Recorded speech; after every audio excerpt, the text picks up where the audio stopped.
Most people think that cybersecurity breaches happen because of sophisticated hackers with zero-day exploits. And while that is true sometimes, many times it is much more simple than that.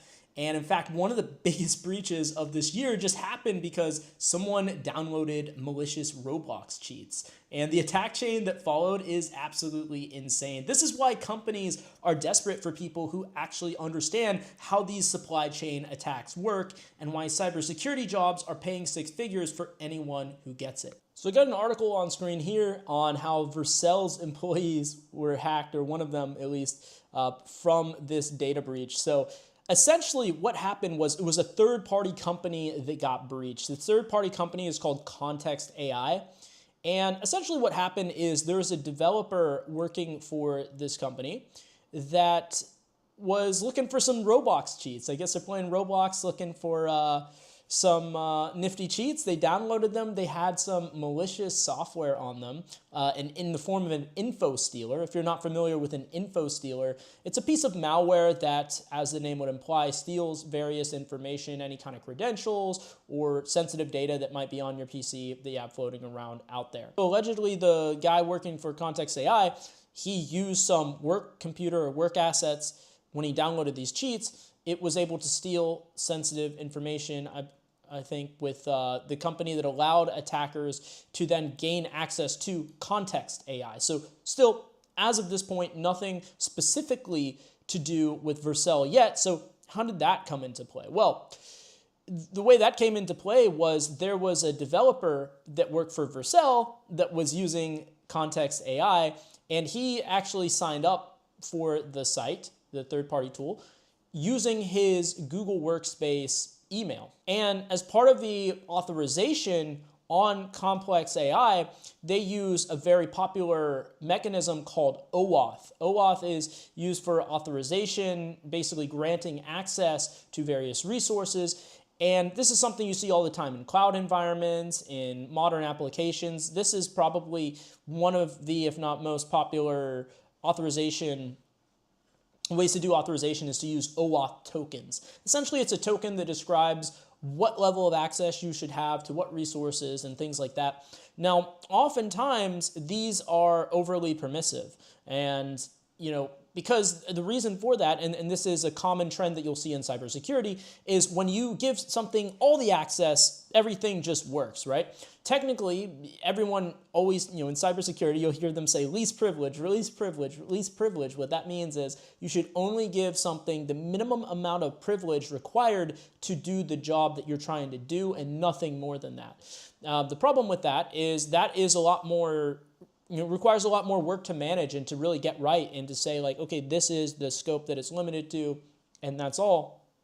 So a lot of times in practice, what actually ends up happening is overly permissive. So giving it more access than you think you need. Another use case is you might give very granular access at one point, but then your usage expands or your application expands and now you need to have access to more things. So then things break down the line. Whereas if you say, oh, just give me God level access, then it always works. The problem with that, of course, is that if that ever gets compromised, guess who else has all the access? Yeah, the attackers. So that's essentially what happened. There was OAuth.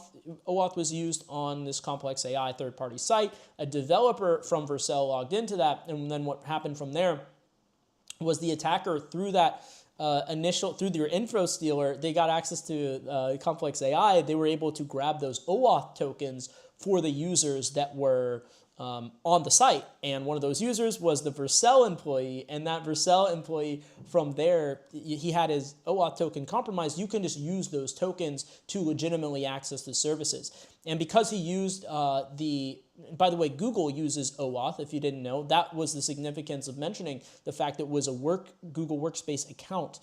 So he was able to use that Google OAuth token because, when you go to websites, a lot of times what people will opt for is to sign in with your Google account because it's super convenient. You don't have to create an account and manage another account. You can just sign in with your Google account. Whenever you choose that, that is using OAuth. So basically what he was able to do was use that token to then access Vercel.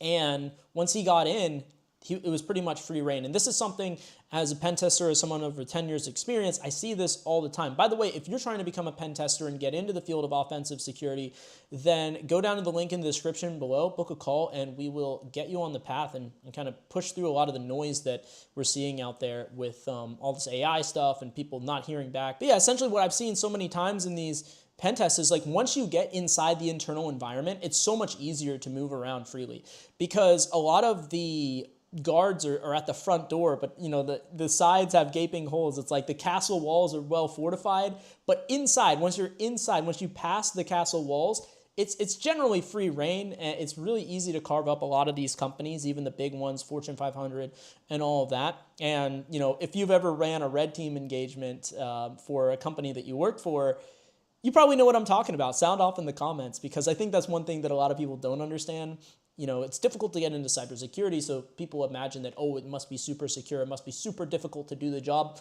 A lot of times that's not quite the case. But yeah, once they got in, they were able to, it's a little fuzzy around what they're able to do, but apparently the hacking group Shiny Hunters had posted something on a hacking forum, allegedly saying that they obtained access keys and stuff that they're selling to whoever pretty much, in order to do whatever they want with it. So it's kind of up in the air in terms of what data specifically was stolen from this point.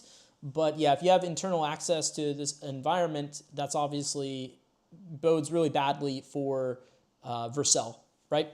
And Vercel is a company, I probably should have said this in the beginning, if you're not aware, Vercel is essentially a company that is a AI hosting company. Like a lot of developers that are vibe coding like front ends for their web apps, they can host on Vercel, and it makes it really easy and seamless to do that. So a lot of people in the AI space are playing around with things like Claude Code, which is all the rave right now, really.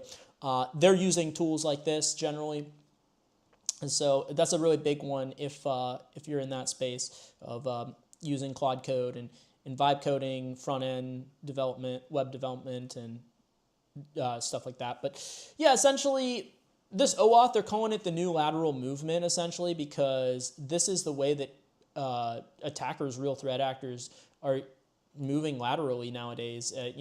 This is kind of the modern version of a lot of that. And another thing that they said as well, a significance of this attack specifically, is there was no 0-day involved. Essentially, this didn't even involve an exploit per se.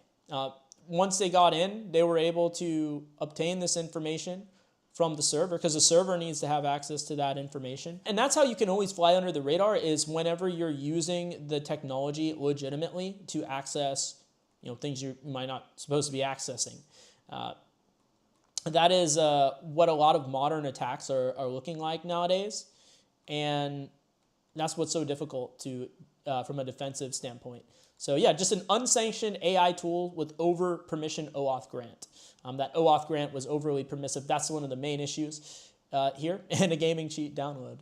But now they have Mandiant on the case, trying to track down exactly what happened, how they, what the attackers did, what they need to do from there. Incident response is coming into play. If you're interested in incident response, this is the scenario where you would be brought in a scenario like this post-breach to determine what happened and lock down the environment and everything like that. But I think we're going to see a lot more of these attacks now, because this is one way that AI is impacting the industry. Now you have so many developers and even non-developers using these AI tools, giving it God-level permissions, and that is a security threat. And we're already starting to see that come into play. You're going to have a lot of, we talk about, traditionally we talked about what is known as shadow IT. Shadow IT was if you have someone working at a company that's using some third-party software, or even standing up a server somewhere that you don't know about, so it's not being subjected to the regular security checks and staying in compliance and everything like that, and that introduces security risk into your organization.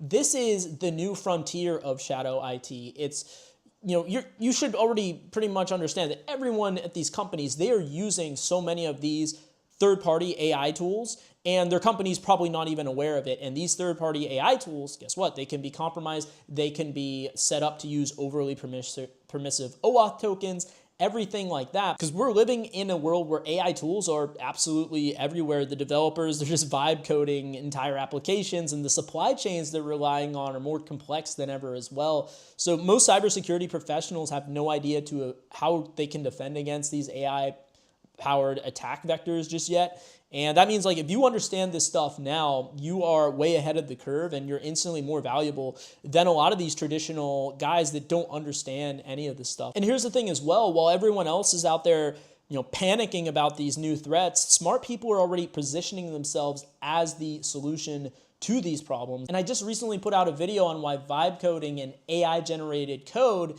is creating a huge demand for cybersecurity and why companies are paying six figures for the people who actually understand these emerging risks. So if you want to see exactly how these AI security threats translate over into actual career opportunities and why this could be your fast track into cybersecurity, click the video down in the description below, because this is the trend that's reshaping the entire industry.